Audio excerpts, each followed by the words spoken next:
What Do You Do is a jobs and careers podcast dedicated to demystifying careers we don't know much about and exploring unique opportunities. Bloody hell, this is how it always starts. It's the reading out part that I can't do. I can do the conversation easily enough, but here we go. Oh, I know, that's the thing. Yeah. What Do You Do is a jobs and career podcast dedicated to demystifying careers we don't know much about and exploring unique approaches on ones we think we do. I'm Adam from Dandelion Video Production, and each episode I'll be having honest conversations about what these careers actually involve. If you're looking to hire a specific provider, figure out your next career move, or just want to have a nosy about other people's jobs, this is the podcast for you. Today, I'm sat with Suzanne Allies, a psychotherapist based in Worcester, and I'm here to find out all about what a psychotherapist does. So, how are you today, Suzanne? Good, thank you. Thank you very much for being here. Not a Um, problem. okay, cool. So here we go. So, what does a psychotherapist do? Okay, so a psychotherapist generally offers active listening. It's a very unique relationship that you have with a therapist that you probably don't have with anyone else in your life. So, other things they can offer you are guaranteed empathy, and compassion, and confidentiality, unless, of course, they worry about harm to yourself or another person, which is the only time they would break confidentiality. So it's different to talking to a friend where you might not want to burden them, or you might worry that they might tell somebody else. We also offer a safe place to explore anything that the client wants to do. So that's it in a nutshell, I suppose. So, making sure that they feel heard, basically, make sure they feel safe and they can share any part of what they need to share. Yeah, absolutely. Yeah. So, what kind of people do you work with?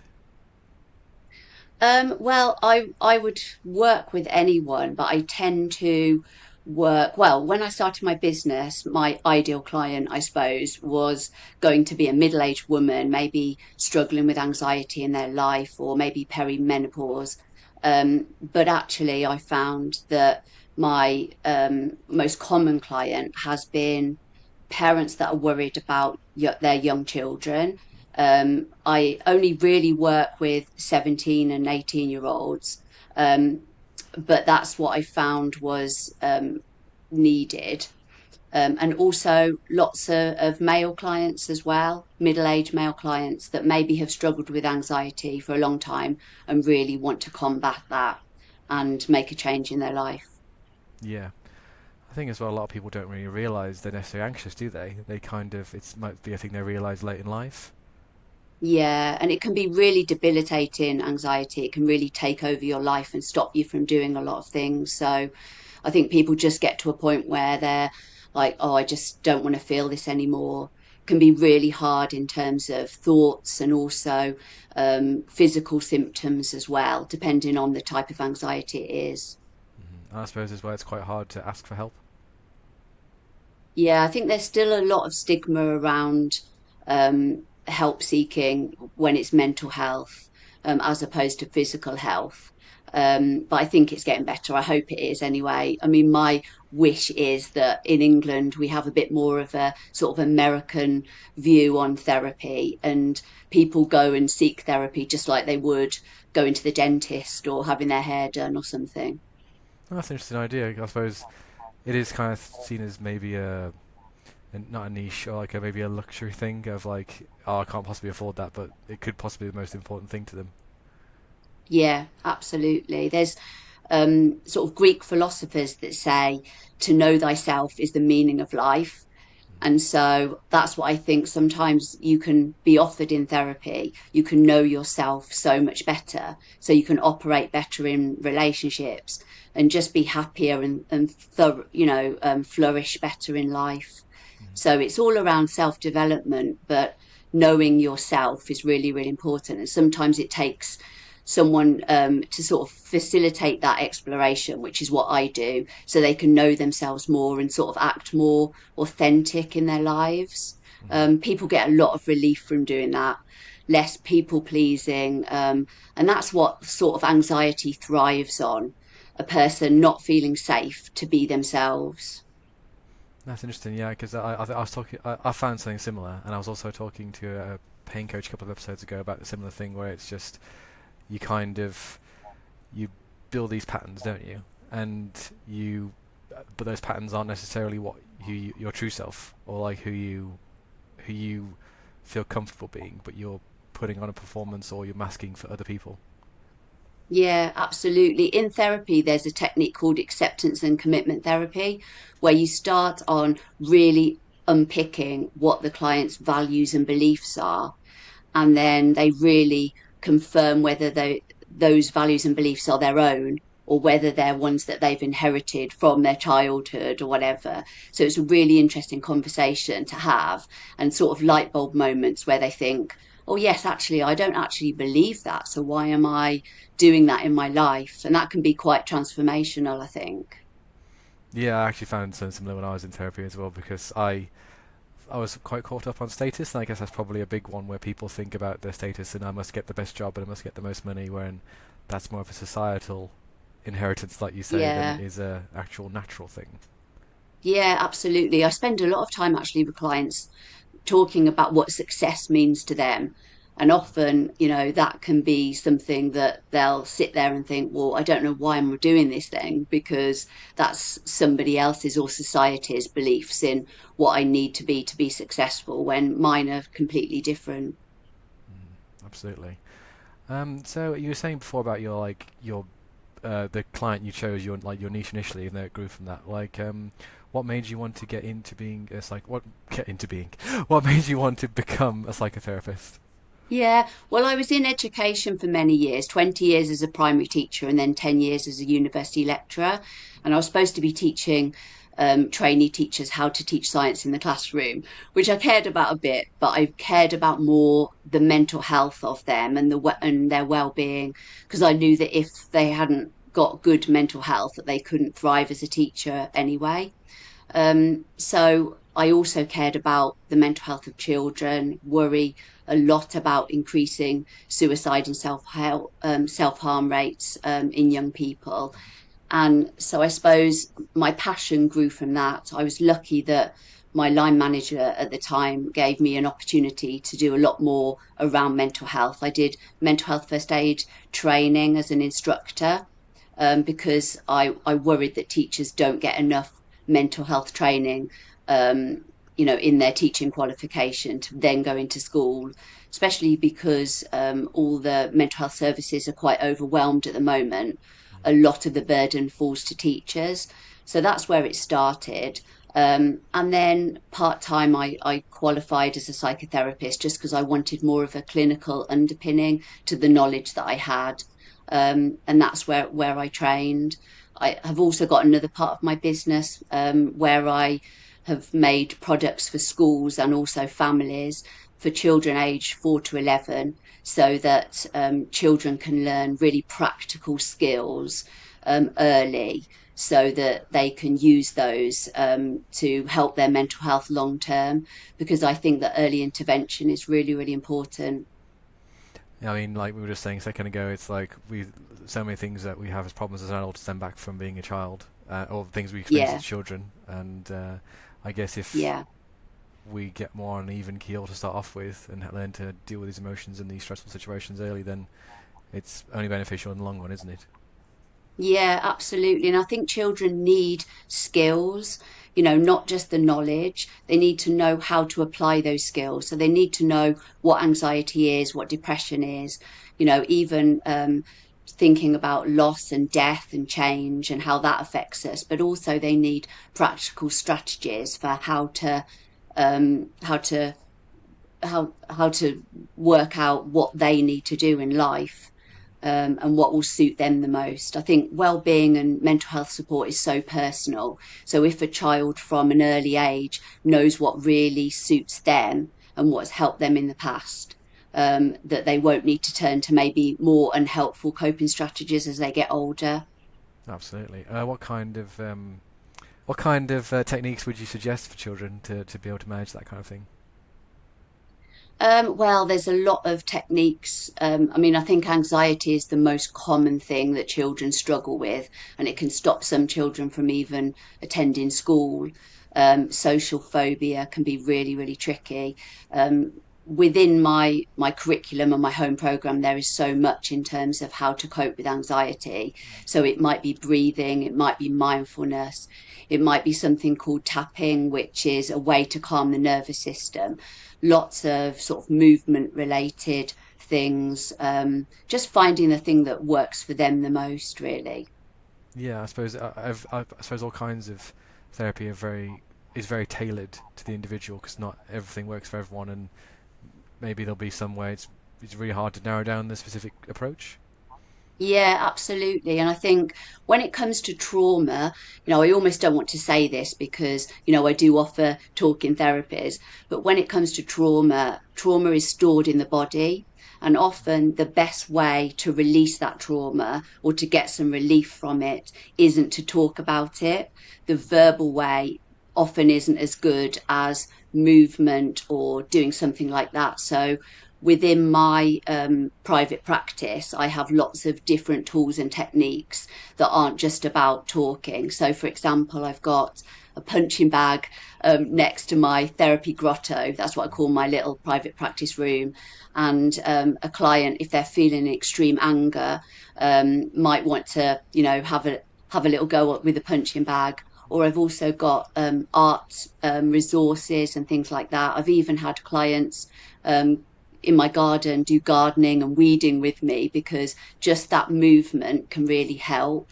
I've got quite a lot of pets, so sometimes I involve pets in the therapy, and also I advocate walk and talk therapy because that movement of walking can often be really calming to a person. Just Mm. goes back to a baby when we're kind of being rocked. That can be quite a relaxing and calming thing to the nervous system. Absolutely, and I exercise as part of my I keep my anxiety in check quite a lot as well, and it's you can go out you can wake up in the morning however you're feeling, and then just a quick run or a walk or a swim, and you can like turn your whole day around, can't you? Really? Yeah, absolutely. It's not just the endorphins, but it is the movement, I think, and the rhythm of the walking that can often calm us. Absolutely. So let's say I'm a client. I've come to visit you. What like this is our first session. Oh, well, I come to your grotto for our first session. So what was it? What happens? Yeah, well, I walk you down to the bottom of the garden, got some stepping stones, and then you'll come into my little room, which is always really warm and cozy. I might wrap you up in a blanket if you'd like, but I won't fuss too much. I've got like a little barista area, so I'll just ask if you want a drink, but there's no pressure to.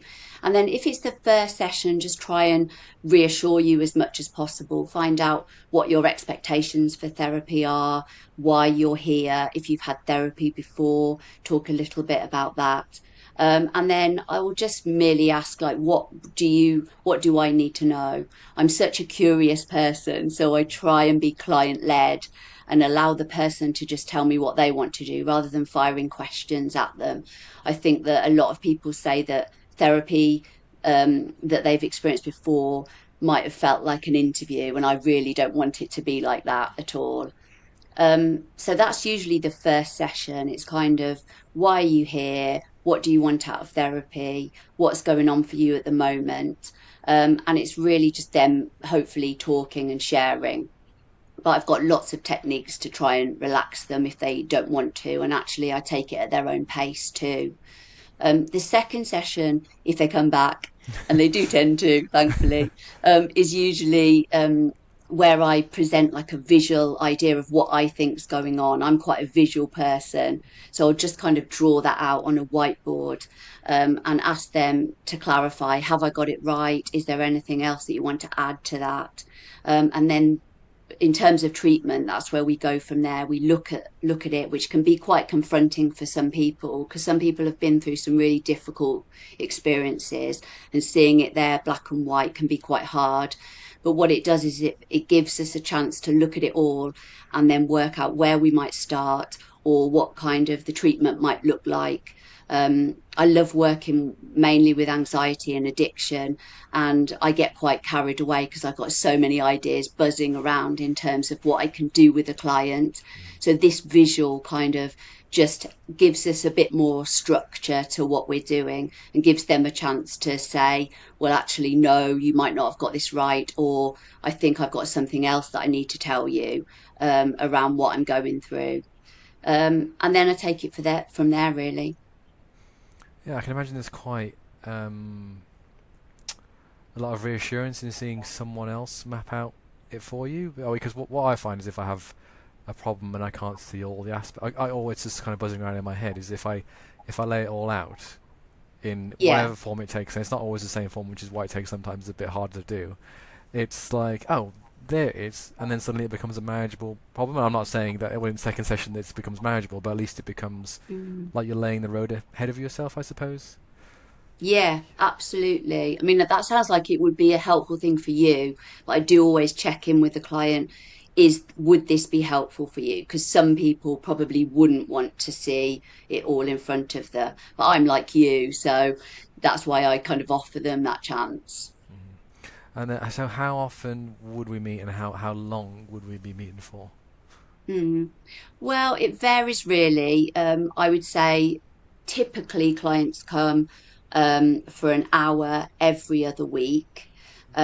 Typically, a client will see me for about 9 months, I would say. Okay. Psychotherapy tends to be more longer term. It goes deeper into the past than, say, other counselling or talking therapies may do. And then if I'm doing my job right, a client tends to come less and less. And then I don't want to liken them to a car at all, but I have clients that come for like a maintenance session every once in a while where they feel like they need to talk. And what can be quite helpful about that is they're not starting from scratch with me. I've got an idea of their history. So they can just say, I'll remember a year ago when I was struggling with this. And hopefully, well, I will remember all of that. So they're not starting from the start. And I guess as well, that kind of it's a lot easier to have a maintenance session than it is to start from scratch, isn't it? It's like if you Mm, admit to yourself that you need a bit of a check-in, you can just drop back in for a bit, revisit an issue, or re-examine a new thing, and then rather than have to do the whole thing again if it's not necessary, I suppose. yeah. Yeah. Um, I was going to ask a question here. What was I going to say? So I guess what does I know what I might look like, but what does it look like when someone is starting to feel better? Yeah, well, people often come to therapy because, they've got something that's affecting their day-to-day functioning or really affecting their relationships.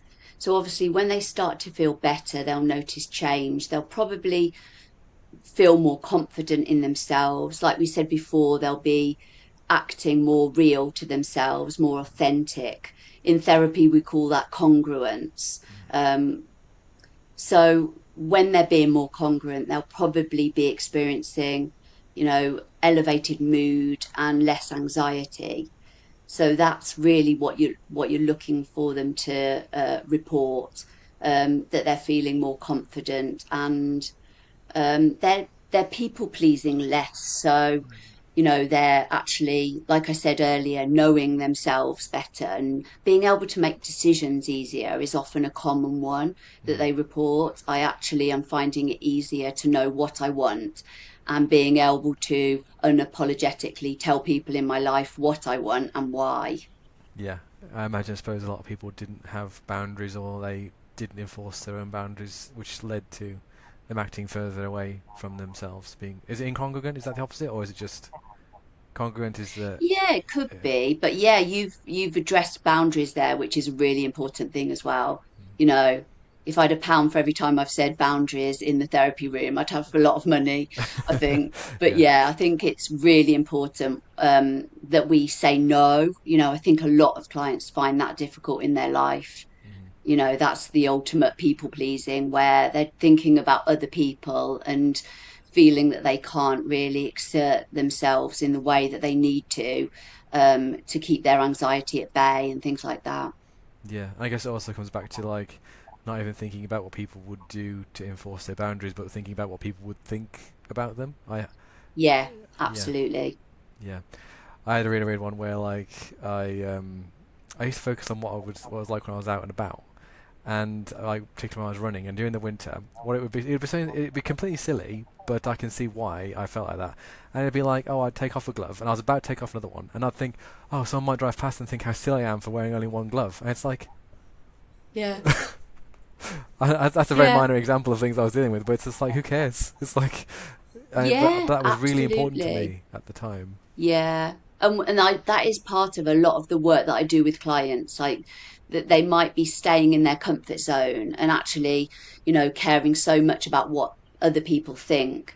And I think that's the biggest regret of the dying. I think they found that, they expected the biggest regret of the dying to be, I wish I'd spent more time with family and friends and gone to different places and travelled. But actually, the number one was, I wish that I had cared less about what people think of me.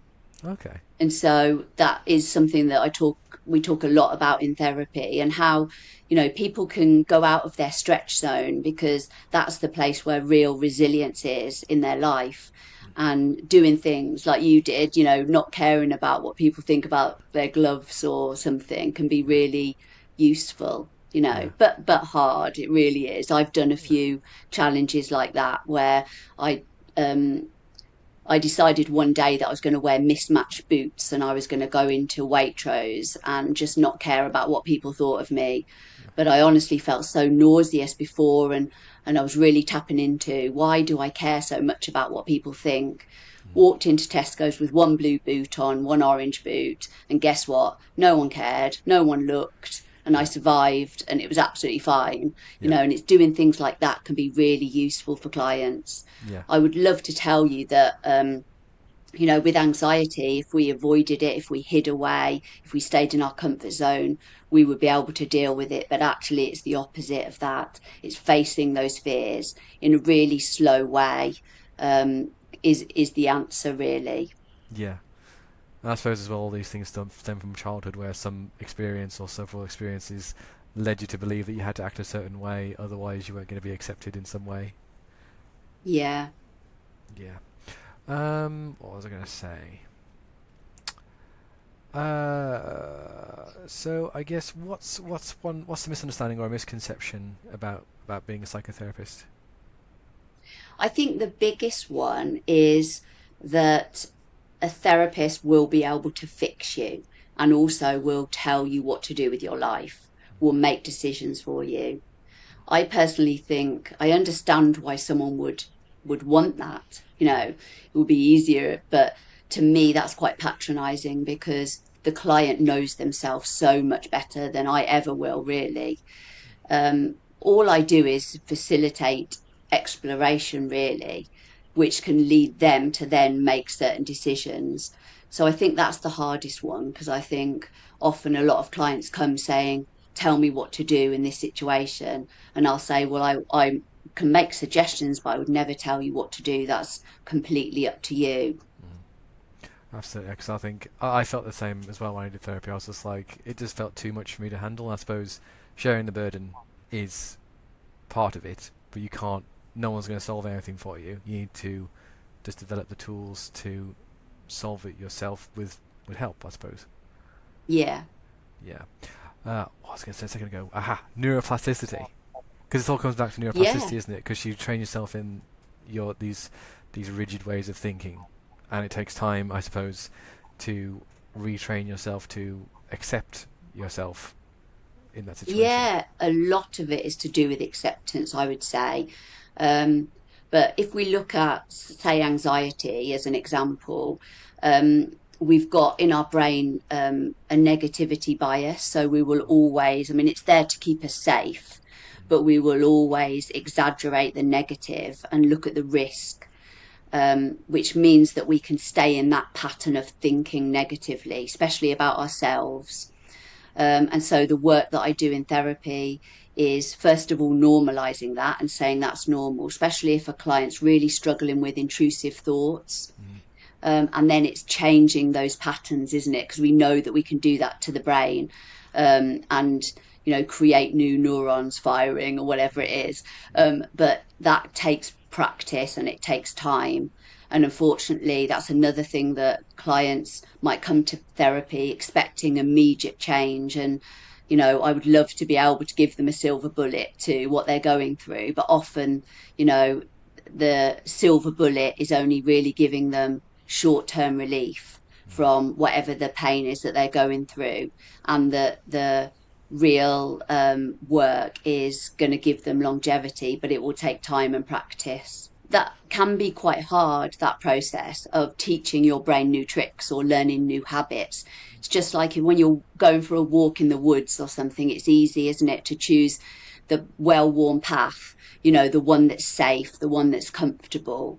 But actually, changing your brain is like choosing a new path. And that can be quite difficult to start off with, because you've got to deal with the brambles and, the nettles that have grown in the way, and also the fear of, where's that path going to lead me? Am I going to get lost? And dealing with those feelings of discomfort. But that's often the way to teach our brain new things.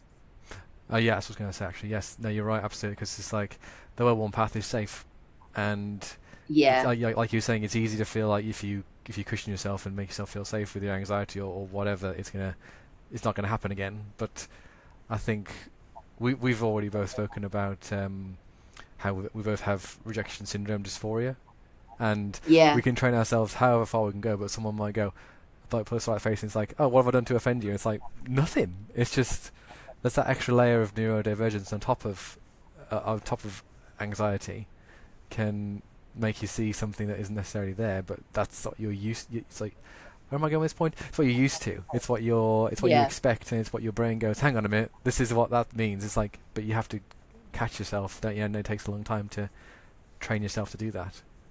Yeah, it's easy to make assumptions about what people are thinking of you, and then the more we think about it, the more real that feels.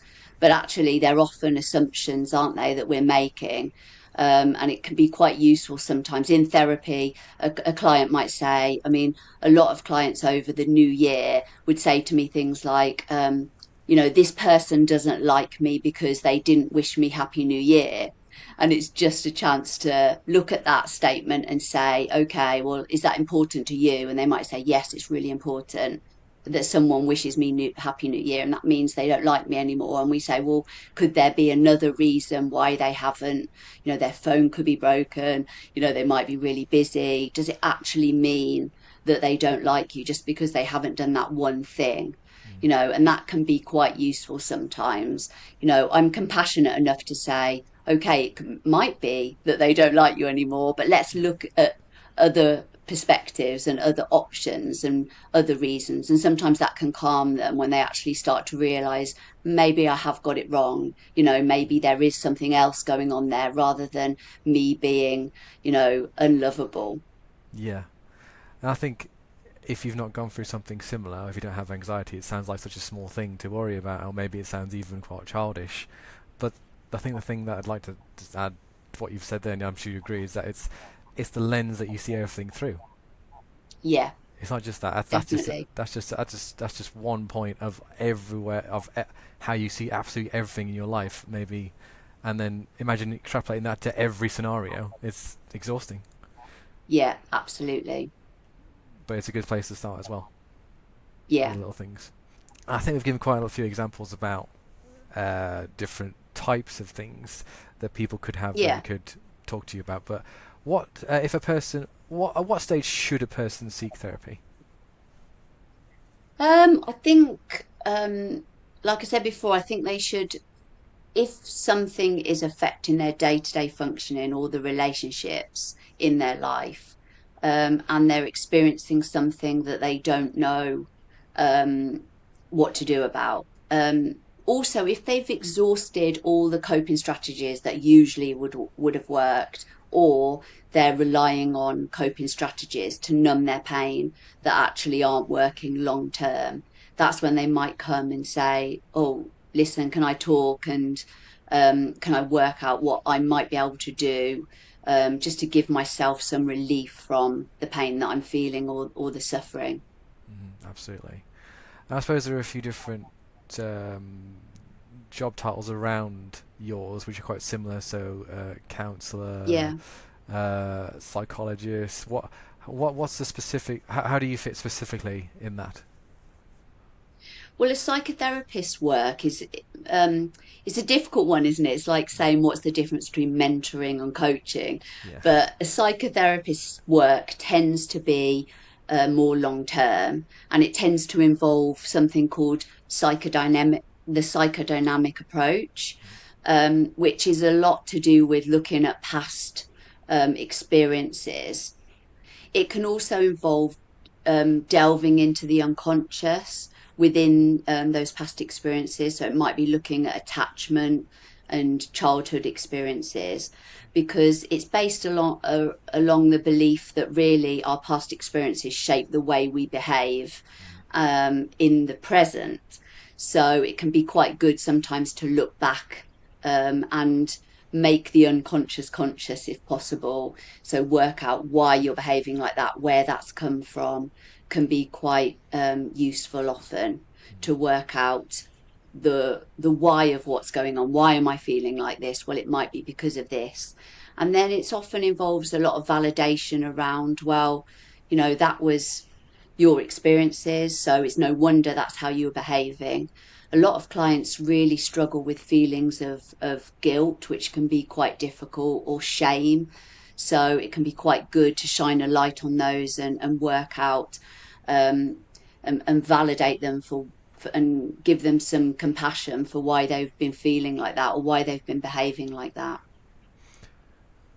I suppose as well, it's quite liberating in being able to share something without the judgment attached, because I guess some people might not have someone in their lives they can be quite as open with.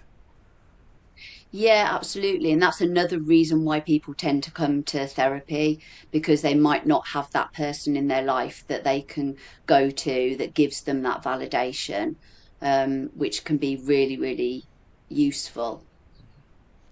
So we've talked most about how like adults revisit their childhood experiences to improve their mental health at that age. How do you see the Yeah. difference between when you have 17, 18-year-old clients? What's the difference? I guess they're kind of still in that formation age. Yeah, I think, especially 17 and younger can be quite a self-conscious age, can't it? So I actually spend a lot of time getting to know them, their interests, and often doing anything I can to help them to feel comfortable in the therapy room. Of course, there's adults that need that too, but I think with the younger clients, it's, I might say to them something like, do you want to listen to some music, and get into a conversation around what music they like, just so they feel comfortable. Um, that kind of thing. That's when sometimes I might say, would you like to meet my dog, or something like that, if they're a dog person, and that tends to relax them. And I've also got a lot of practical tools that I use, especially with younger clients. So a favourite of mine is to use buttons and get them to kind of map what their family looks like using buttons, and you can find out quite a lot about that. Or using coins or whatever, like if they were a coin, which coin would they be and why, and then what coin would be other people in their life. And actually, that can be more useful to get information about where they are in their life at that time than just firing them questions, if that makes sense. I think that can be quite confronting for a young person. I guess it gives a bit of a tactileness to it as well, and like in the Yeah, visualization. definitely. Yeah. Yeah, I've got a lot of fidget toys and things like that in my therapy room as well. And stretchy things. So yeah, anything to calm their nervous system down. That's where I think the blanket comes in as well. I've got like a hot water bottle as well, a really long one that they can hug. Yeah. So No, it sounds lovely. Like it just sounds like a place where you could just hang out rather than just necessarily do therapy. yeah, that's what I'm hoping for. I'm really Yeah. hoping that and that's why I've got it at the bottom of my garden, really, rather than in a public space, because I'm really passionate about clients having a really safe space to be able to talk. If they were to cry or scream, then chances are no one would hear them. And sometimes that can be quite a useful thing to get all of that anger out out and into the open. Yeah. I suppose as well, having it in a separate space means that you can also, at the end of the day, close the door and leave that behind you as well. Because I imagine you take on a lot of stuff. Yeah, absolutely. Yeah, I have to work really hard on self-care, and that's during, in between client sessions and also after a day of seeing clients. I usually see about 4 or 5 a day. So in between clients, I have my own little self-care strategies. Do you want me to tell you about that? Yes, please. Yeah. Yeah, okay. Hope it's not going to sound too hippy dippy now. But I usually do a little bit of a dance in between clients, kind Okay. of shake off the energy and everything. Yeah. And then I've got like a little thing of sage that I burn, and then I kind of like prance around the room, wafting that here and there because I don't know whether it works, but it's supposed to clear like energy. So that's what I do. And I usually do, if I've got time, a really quick sort of meditation or body scan where I just relax my body. So that's kind of what I do in between clients. In fact, it's quite funny sometimes because a client will be walking down to my room and I'll be doing my dancing thing, and you can see their face like, oh my gosh, what's she doing? Um, so that's what I tend to do, and that really, really helps me just to kind of, like transition, I suppose, from one client to another. It's a kind of like a shaking off of everything that I've kind of had to kind of hold, I suppose, or contain within me. So that's what I Yeah. do in between clients. And then after a really busy client day, I will grab my long suffering dog and, go on a quite a long walk because that tends to help. Just like you said, it can help me. Or I'll go, not really one for the gym, but I'm really into sauna and steam rooms. So I find that just doing a really quick bit of cardio in the gym and then straight into the steam room and sauna can really sort of help me to decompress and just kind of let go of the things that I'm holding. But also, I don't know whether people know that psychotherapists or therapists also have supervision as well. Oh. So we No. obviously take on quite a lot from clients that when it's confidential, we don't obviously share with anyone else. But we do have to have supervision. So we go for at least an hour and a half a month to a supervisor who then asks us how we're feeling about our client work. We very rarely use clients' names, but we talk about what we're worrying about and we check in with them whether we're doing okay as a psychotherapist and talk about a client's context and what we've done so far. And they can often really help us to see, again, a different perspective or champion in the work that we're doing so that we can go back to that client feeling reaffirmed that hopefully we're helping. Yeah, I imagine as well. Like 9 month engagement is quite a long time to be dealing with a certain headspace of a client. So you do need something. Like, I mean, you say it's hippy dippy, but whatever works, right? Like, if it works for Yeah, you and it makes you a better therapist, then like that's the most important thing, isn't it? yeah. Yeah. Um. So what we spoke about how you became a psychotherapist, but what kind of qualifications do you need to be one? Absolutely. Like, what are the must-haves? Yeah, well, it took me quite a long time. It took me about 6 years part time because I was working full time while I trained. So I started off, I did a level two in counselling skills, which actually isn't really a qualification on its own. It's really just an introduction to what therapy and counselling is. Then I went on to do level three certificate, which is called counselling studies. That's where you look more into the theory of it. And again, with those two qualifications, you can't be a therapist.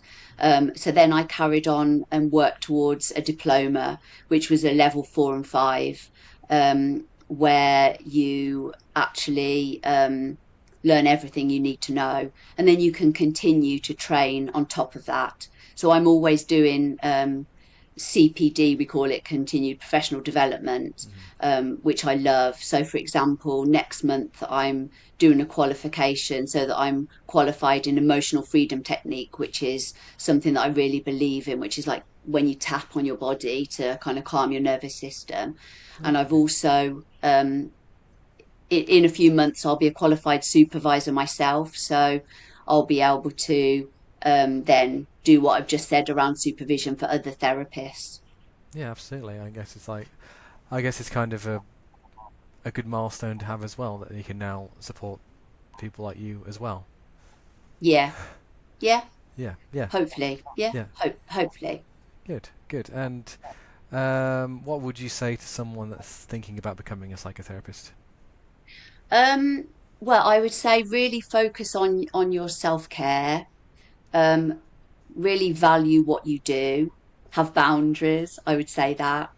Um, I would say really find out about what a therapist does, because one misconception might be that you're just sat in a room listening.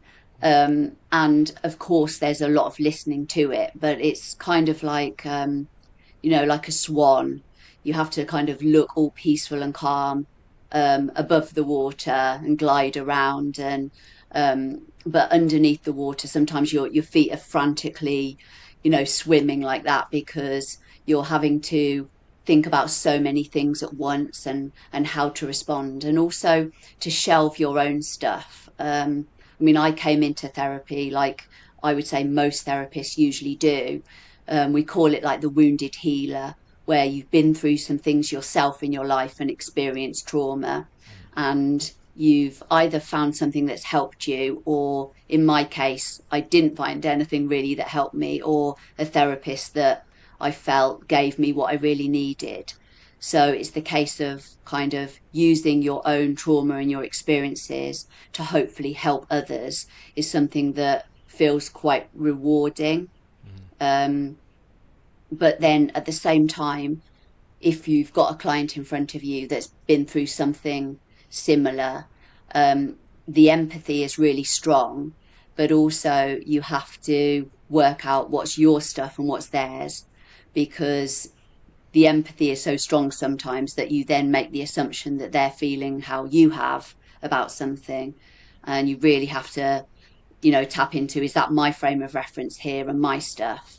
So that's another thing that I would say to someone that's training to be a therapist, because you can often, I think a lot of people often start the training and think, oh, it's all about the client. I'll just have to learn about how to deal with them. But actually, the process of training to be a therapist is mostly around self-awareness of your own stuff. Mm. So you can shelve it, and so that you can work from another person's frame of reference rather than your own, which can be really difficult at times, especially if you're being kind of triggered by your own stuff. You have to kind of give yourself a bit of a talking to and just say, right, just leave that over there for the moment, you know, and I'll deal with it afterwards. So I have been known after clients, I've kept it all in and thought, right, I'm feeling a certain way, but I've just got to, put that to one side, because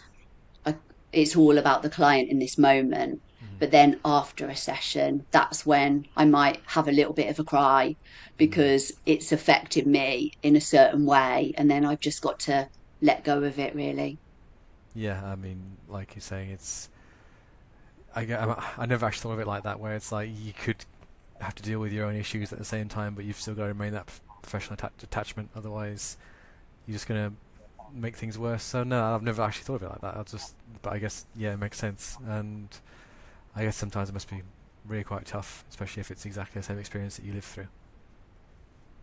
Yeah, absolutely. It is hard if it touches something in yourself, but I've learnt over the years, as long as I acknowledge it afterwards, after the client's gone, and I deal with it how I need to deal with it, that I'm okay, that I am able to shelve it for that small amount of time.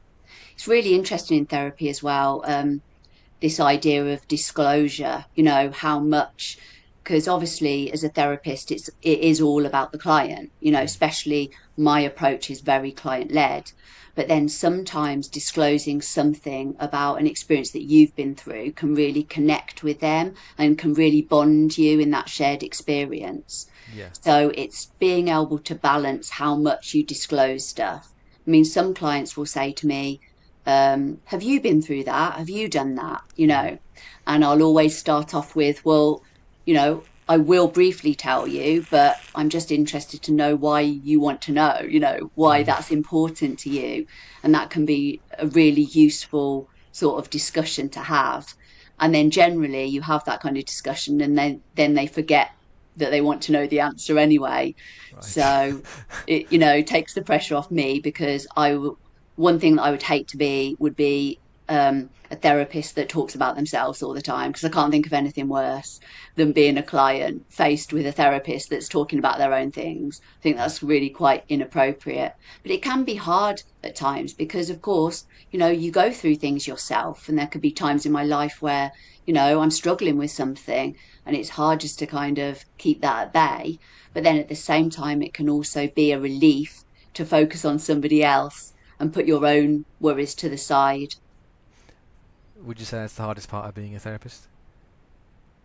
Um, yeah, I think for me that one of the hardest parts is when a client comes wanting to be fixed, Right. or when a client has come because somebody else has told them to come, and they're not really in it for themselves. That can be quite hard, if they haven't got that commitment within themselves, because you can put so much into the session and then change isn't happening because maybe they're just not ready. Yeah, I can imagine it's quite tough to get through to someone that isn't cooperative. Yeah, someone definitely has to be ready and someone has to want to do it for themselves. If they come with the misconception that it's easy, that can be quite hard as well, because, we will potentially need to go to all the dark places, and to go to the depths before, they get some kind of relief there. I do try and keep it light as well, though. It's not all doom and gloom, especially towards the end of a session. I think if a therapist does their job right, this can be really difficult because one thing that's important um, is to help a client with endings, and people can find endings really hard. Silence is another thing that people can find difficult, because sometimes silence can be really useful in a therapy room, but sometimes people find silence difficult. Um, but you need to manage the time that you've got with the client so that this session, by the time you get to the end of the session, even if you've been to the dark places and the trauma, that you are keeping it a bit light, because obviously they then have to go back to their life, and you want to, when by the time you say goodbye to them, you want to think that they're okay to go off into the world, you know, having explored some really difficult things. I can imagine that takes quite a bit of practice to get that pace of the session right. Yeah, that is quite hard. Yeah. I think we're getting towards the end. Oh, actually, you said that already. Never mind. We said about that. Said about that. Well, yeah, okay, we've flown through this. We've absolutely flown through this. So, what's Yeah. your bonus question? So, what's your one bit of career advice that you would give to anyone? Well, I would say specialize. So I would say find out what your real passion is and why, why that feels like that's the purpose of why you want to be a therapist. And then I would probably say, this is probably coming from my own stuff, but I'd probably say, see if you can start your own private practice as opposed to working for somebody else, because you might have more control over what you do. Um, and I suppose you might gain a bit more freedom around who you work with and that kind of thing. No, absolutely. Very good advice. Right, that's the end. Thank you for joining me, Suzanne. I hope you enjoyed it. Yeah, thank you. Hey, you're Hope I welcome. did all right. No, you did great. You really did. That was really interesting. Um, So, if you'd like to know more about Suzanne and the work she does, then please visit her website, corementalhealth.co.uk. Next week, I'll be talking with Dave James to find out exactly what a speaking coach does. Thank you. Bye-bye.